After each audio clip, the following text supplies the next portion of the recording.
বংশাই পাঠাগার করতে গিয়ে 2 দিন ব্যাপী এই মেলা, আলোচনা সভা, চিত্রাঙ্গন, আবৃত্তি, বিতর্ক প্রতিযোগিতা, সাংস্কৃতিক অনুষ্ঠান ও পুরস্কার বিতরণ অনুষ্ঠান সম্মানিত সভাপতি উপস্থিত আছেন বিশেষ অতিথিবৃন্দ, যার নাম না বললে নয়, সদ্য অবসরপ্রাপ্ত সচিব লেখক মফিজউদ্দিন আহমেদ, উপস্থিত অন্যান্য বিশেষ অতিথিবৃন্দ, এই বংশাই পাঠাগারে বিভিন্ন পর্যায়ে এই কমিটির সম্মানিত সদস্যবৃন্দ, সদস্য এবং এলাকাবাসী, শুধু মন্ডলী, আসসালামু আলাইকুম। আমি গতকাল এসেছিলাম, আজকে এসছি যে তারা চাচ্ছে যে আলোচনা সভায় আমি যেন 2-4টি কথা বলি। আমার একটি স্টলে আছে, কিন্তু আমি একটা জিনিস পছন্দ করি না, সেটা হলো আমি স্টলে বসে থাকলে তখন অনেকে আসবে, আমার বই কিনবে, আমার সাথে ছবি তুলবে, আমার অটোগ্রাফ নেবে, আমি না থাকলে বই কিনবে না, ওখানে কেউ যাবে না। এই চর্চা তো আমরা অনেক আগে থেকে জানি। আমরা নতুন কিছু শিখতে চাই, জানতে চাই, যে না, যারা বইকে ভালোবাসবে তারা নিজ উদ্যোগেই সেই কাজটি করবে। আমি থাকলাম কি থাকলাম না, সেটা সবচেয়ে বড় ব্যাপার, এটা আমি মানি না, কিংবা এটা চর্চা আমি করতে চাই না। আমি বংশাই পাঠাগারের সহনিকা, যেটা গত বছর বই করেছিল 4th প্রতিষ্ঠা বার্ষিকী উপলক্ষে, তার বইয়ের শেষে একটি লাইন, 2-3টে লাইন দেখে আমি খুবই খুশি হলাম, যে একদম অ্যাপ্রোপ্রিয়েট কয়েকটি বাক্য, শব্দ সেখানে জুড়ে দেওয়া হয়েছে। লাইব্রেরি হলো সম্ভাবনাময় এমন একটি স্থান যেখানে হৃদয় ও পৃথিবী উভয়ের দরজায় খুলে যায়। আমি একটু জানার চেষ্টা করলাম যে এই কথাটা কে বলেছেন। এখানে বসে নানা রকম ঘাটাঘাটি করে এটা বের করতে পারলাম না, নিশ্চয়ই কেউ বলেছে, সেটা সন্ধান আমরা পরে নেব। এবং এই বংশাই পাঠাগার 7ই ফেব্রুয়ারি 2020 সালে তারা প্রতিষ্ঠা লাভ করেছে, এবং ওই সময় কিন্তু কোভিড চলছিল, এবং ওই সময় তারা কিছু সামাজিক কাজও করেছে, সেটা বলেছে। এই মুহূর্তে তাদের বইয়ের সংখ্যা তাদের ভাষ্য অনুযায়ী 1260, এবং তাদের সদস্য সংখ্যা 485, এবং এই মুহূর্তে তারা যখন অনুষ্ঠান করছে এটি 500 ক্রস করে গেছে। উপদেষ্টা সদস্য আছে 5 জন, প্রতিষ্ঠাতা সদস্য আছেন 5 জন, পরিচালনা কমিটি 11 জন। প্রতিষ্ঠা সদস্য কয়েকজনের, 5 জনের নাম না বলে আমি পারছি না, এত সংগঠন যারা উদ্যোগ নিয়ে প্রতিষ্ঠা করেছে তারা সবচেয়ে সম্মানীয় ব্যক্তি, মনির, রাসেল, সাইদ, রানা, রিয়া, যারা এটা প্রতিষ্ঠা করেছিল ওই সময়। এবং এখানে একটি কথা আছে, এলাকাবাসীর দৃষ্টিতে পাঠাগারটি হয়ে উঠেছে তরুণ প্রজন্মকে গড়ে তোলার একটি বহুমাত্রিক আদর্শিক শিক্ষা কেন্দ্র। এই কথাটা আমার খুবই ভালো লাগলো। এবং গুরুত্বপূর্ণ হলো যে মোহাম্মদ সাহির, সাধারণ সম্পাদক, যে তার বাণীতে কয়েকটি কথা যিনি বলেছেন, জীবনে 3টি জিনিসের প্রয়োজন, বই, বই এবং বই। এটি ডক্টর মোহাম্মদ শহীদুল্লাহ, সেটা উনি কোট করেছেন। বর্তমান সোশ্যাল মিডিয়া আসক্ত, মাদকাসক্ত, ইবতেজিং, সন্ত্রাস ও জঙ্গিবাদে আসক্ত হওয়ার একমাত্র কারণ হচ্ছে বই তথা পাঠাগার বিমুখতা। আমাদের একটি বড় সাফল্য হচ্ছে পাঠাগারের সদস্যরা হচ্ছে সহনিকার লেখক। এখানে যারা লেখক সবাই এখানকার সদস্য, এবং সবাই পড়াশোনা করছে। একটি কিন্ডারগার্টেনে, সবাই কলেজে, প্রাথমিক বিদ্যালয়ে সবাই স্টুডেন্ট, সেখান থেকে তাদের ওই পরিচয়, কিন্তু তাদের মূল পরিচয় তারা বংশাই পাঠাগারের সদস্য। সমৃদ্ধ পাঠাগার সব ধরনের পাঠকের জ্ঞান তৃষ্ণা নিবারণ করে, মানুষের নৈতিক চরিত্র গঠনে অবদান রাখে। বই ছাড়া প্রকৃত মনুষ্যত্ব লাভ করা যায় না। তাই পাঠাগারের মাধ্যমে একটি জাতি উন্নত, শিক্ষিত, সংস্কৃত জাতি হিসেবে গড়ে ওঠে। জাতীয় জীবনে তাই পাঠাগারের প্রয়োজনীয়তা, গুরুত্ব অপরিসীম। অনেক মূল্যবান অনেক কথা বলেছে এবং একটি সুন্দর সহায়িকা বের করেছে, সেজন্য তাকে আমি ধন্যবাদ জ্ঞাপন করছি। এবং আমি মনে করি যে আগামীতে আরো সুন্দর, আরো ভালো এই ধরনের সহায়িকা বের হবে তত্ত্বাবধানে, এটি আমার প্রত্যাশা। ছোটবেলা থেকে আমি বই পড়ার একটা অভ্যাস ছিল। আমি যেহেতু ক্যাডেট কলেজে পড়াশোনা করেছি, মির্জাপুর ক্যাডেট কলেজে, তো সেখানে লুকিয়ে লুকিয়ে বই পড়ার খুব একটা সুযোগ থাকতো না, বাসায় পড়তাম। কারণ আমাদের যেটা সবকিছু আর্মি স্টাইলে, তো যখন যা বলা হইতো সেটাই করতে হবে। এবং ক্যাডেট কলেজগুলো তৈরি হয়েছিল যে খালি ভালো রেজাল্ট করলে হবে না, তোমাকে অলরাউন্ডার হইতে হবে। আমরা ক্রিকেটে অলরাউন্ডার কাদেরকে বলি? যে ভালো বলার, ভালো ব্যাটসম্যান, ভালো বল করে, ভালো ব্যাটস করে। যখন ব্যাটিং করে তখনও তার ব্যাট থেকে অনেক রান আসে, যখন বল করে তখনও তার বোলিংয়ে অনেকে উইকেট পটাপট পড়ে যায়। যারা দুইটা ক্ষেত্রে অনেক ভালো তাদেরকেই অলরাউন্ডার বলে। এবং অলরাউন্ডের ডিমান্ড প্রত্যেকটা টিম অনেক গুরুত্বপূর্ণ। এবং আমরা কি করি, ছাত্রছাত্রীদের শুধু পড়াশোনা করিয়ে ছেড়ে দেই সে ভালো রেজাল্ট করুক, কিন্তু জীবন কিন্তু অনেক বড়। শুধু পড়াশোনা করলেই সে জীবনে অনেক বড় হবে, প্রতিষ্ঠিত হবে, তার জীবন সুন্দর হবে, সাফল্যমণ্ডিত হবে, এটা ভাবার কোনো কারণ নাই। জীবনে বহু মানুষকে জানি যারা ব্যাক বেঞ্চার, তারা জীবনে অনেক প্রতিষ্ঠিত হয়েছে। অনেকে ব্যাক বেঞ্চার ছিল যারা ভালো রাজনীতিবিদ হয়েছে। আমাদের দেশের কথা বাদই দিলাম, অন্য দেশে অনেক দেশের প্রধানমন্ত্রী হয়েছে, খুব বেশি লেখাপড়া জানেনি। ক্যাডেট কলেজের কনসেপ্ট ছিল অলরাউন্ডার মানে তুমি পড়াশোনায় ভালো, খেলাধুলায় ভালো। খেলাধুলায় ভালো মানে কি? তোমার football, volleyball, basketball, hockey, cricket, এইগুলা সবগুলা খেলা জানতে হবে এবং ভালো পারতে হবে। তোমার indoor games, table tennis, carrom, দাবা, এগুলা খেলতে হবে, জানতে হবে। তোমাকে দেওয়া লেখায় কবিতা লিখতে হবে, কবিতা পাঠ করতে হবে, লাগলে গান গাইতে হবে, নামাজ পড়তে হবে, প্যারেড করতে হবে, পিটি করতে হবে, সাংস্কৃতিক প্রতিযোগিতা হবে, সেখানে অংশগ্রহণ করতে হবে। সবকিছু তোমাকে জানতে হবে, তাহলে তুমি জীবনে কোনো ক্ষেত্রে ঠেকবে না। আপনি যদি একজন ভালো স্টুডেন্ট কিন্তু মুখ চোরা, স্পষ্ট কথা বলতে পারে না, নিজের অধিকারের কথা বলতে পারে না, সে তো জীবনের সমস্যায় পড়বে। তার মেয়েদের কথাই বলছি, যে প্রতিবাদ করতে পারে না, সে তো শ্বশুর বাড়ি গিয়ে নানা রকম সমস্যায় পড়তে হবে। তাকে কিভাবে ম্যানেজ করতে হবে সেটা জানতে হবে আগের থেকে। বিয়ের পরে একটু একটু শিখবে, এটা শিখতে তো হবে না, আগের থেকে কিছু কিছু শিখে আসবে, যেটা তার মার দায়িত্ব। কিন্তু যে মেয়েকে আপনি এটা শিখালেন না, সে মেয়ে তো শ্বশুর বাড়ি গিয়ে সমস্যা করতেই পারে। তাই আমাদের দায়িত্ব হলো লেখাপড়ার পাশাপাশি সব কিছুকে শেখানো।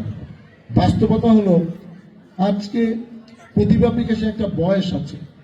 আপনি 7, 8, 9, 10, 11, 12 ইন্টারমিডিয়েট, এই সময় যদি কাউকে আপনি কবিতা পাঠের প্রতিযোগিতা না করেন, এই বিতর্ক প্রতিযোগিতা, চিত্রাঙ্কন প্রতিযোগিতা, সে 30 বছর বয়সে প্রতিযোগিতা করে তার লাভ কি? এখন থেকে প্রতিযোগিতা করলে সে হয়তো রাষ্ট্রীয় পুরস্কার পাবে এক সময়। তাকে প্রতি বছর একাধিক পুরস্কারে অংশগ্রহণ করার সুযোগ দেন।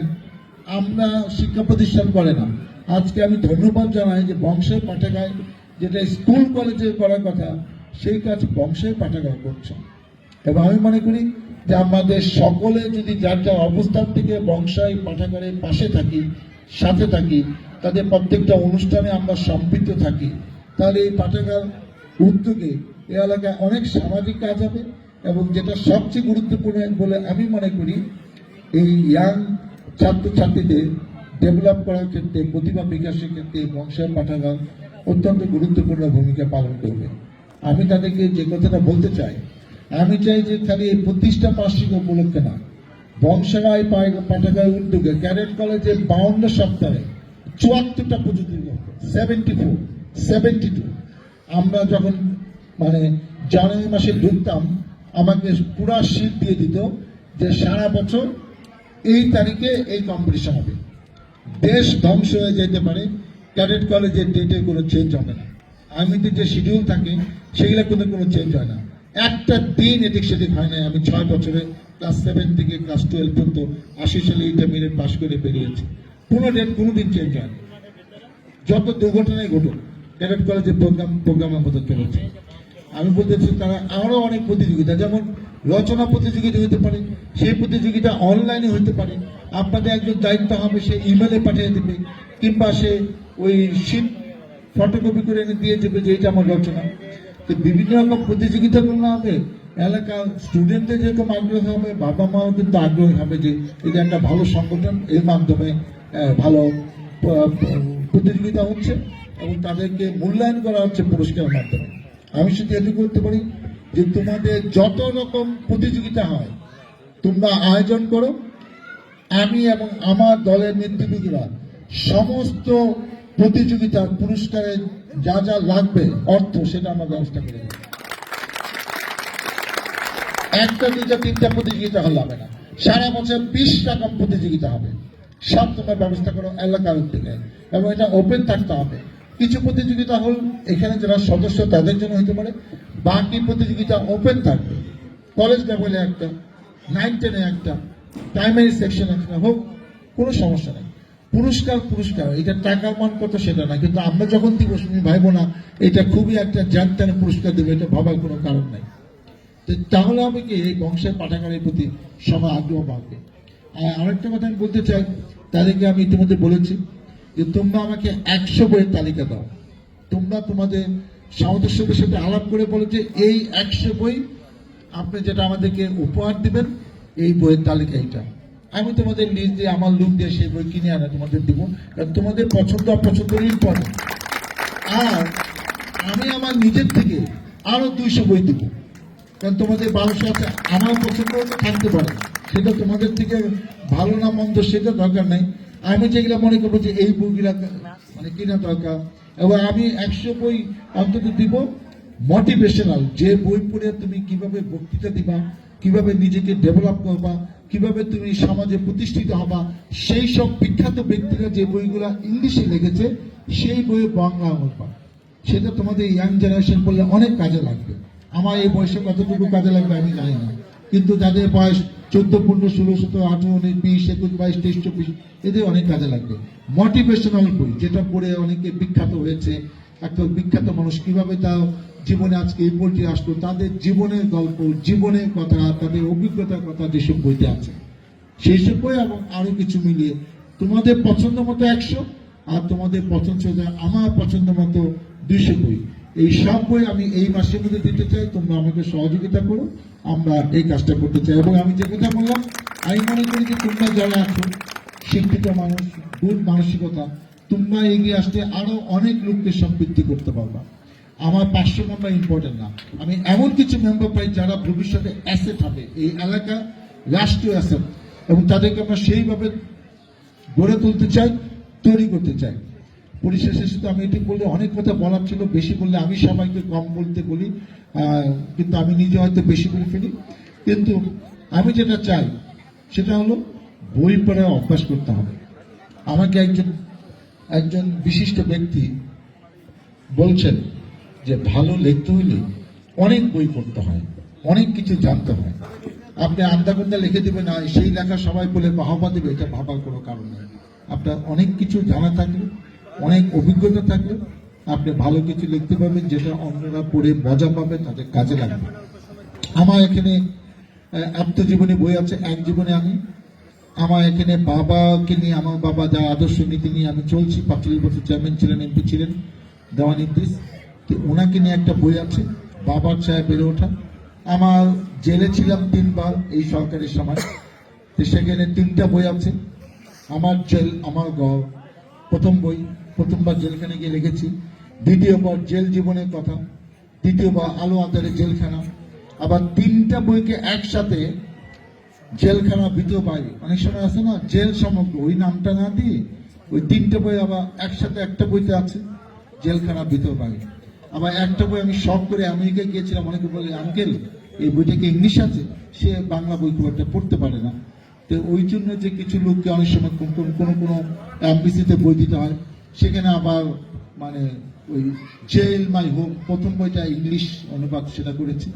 আমি পৃথিবীর 30টা দেশে শত শত শহরে গিয়েছি 92 সাল থেকে। তো সেই সব ভ্রমণ কাহিনী আমি একটু করে লিখছি, আমার 10টা বই হবে ভ্রমণ কাহিনী। আমাকে একবার সাংবাদিকদের প্রশ্ন করেছে, ভাই আমার ওয়াইফ একদিন বললো, বাবু, আমার ডাকনাম বাবু, বাবু তুমি সাহিত্যে আসল সৃষ্টিশীল কাজটা তো করছো না। আমি কি আসল সৃষ্টিশীল কোনটা? আসল সৃষ্টিশীল কাজ হলো কবিতা, ছোট গল্প, উপন্যাস। তুমি তো এখন পর্যন্ত লেখো নাই, তো সেটা কবে লেখবা? তখন আমি তাকে যে কথাটা বলেছিলাম, এটা আবার একটা সাংবাদিকও বলেছিলাম যে ভাই আপনি বিভিন্ন ক্যাটাগরি বই লিখছেন, তো মানুষ উপন্যাস লেখে, ছোট গল্প লেখে, কবিতা লেখে। আমি কি ভাই, রাজনীতিবিদদের নিয়ে অনেক রকম বাজে বাজে ধারণা মানুষের মনে বদ্ধমূল হয়েছে। রাজনীতিবিদরা এখন আর সম্মান করে না, বিশ্বাস করে না। আমরা যা বলি তা নাকি 80% সঠিক বলি না, কিংবা বানিয়ে বানিয়ে মিথ্যা কথা, সুন্দর সুন্দর কথা বলে আমরা এদিকে চলে যাই। তারপর আমি কই থাকি না থাকি, তারপরে আমি কি প্রতিশ্রুতি দিচ্ছি সেটাও আমি ভুলে যাই। মানুষ যেহেতু আমাদের বিশ্বাস করে না, আর রাজনীতিবিদরা যে কাজটা করছে, অন্যের লেখা নিজের নামে চালাইয়া দিছে, এরকম অনেক রাজনীতিবিদের নাম আমি বলতে পারি, কিন্তু বলবো না। অন্যের কবিতা করছে, তাহলে আমি টাকা দেবো, তুই কবিতা লেখা আমি নিজের নামে ব্যয় করলাম।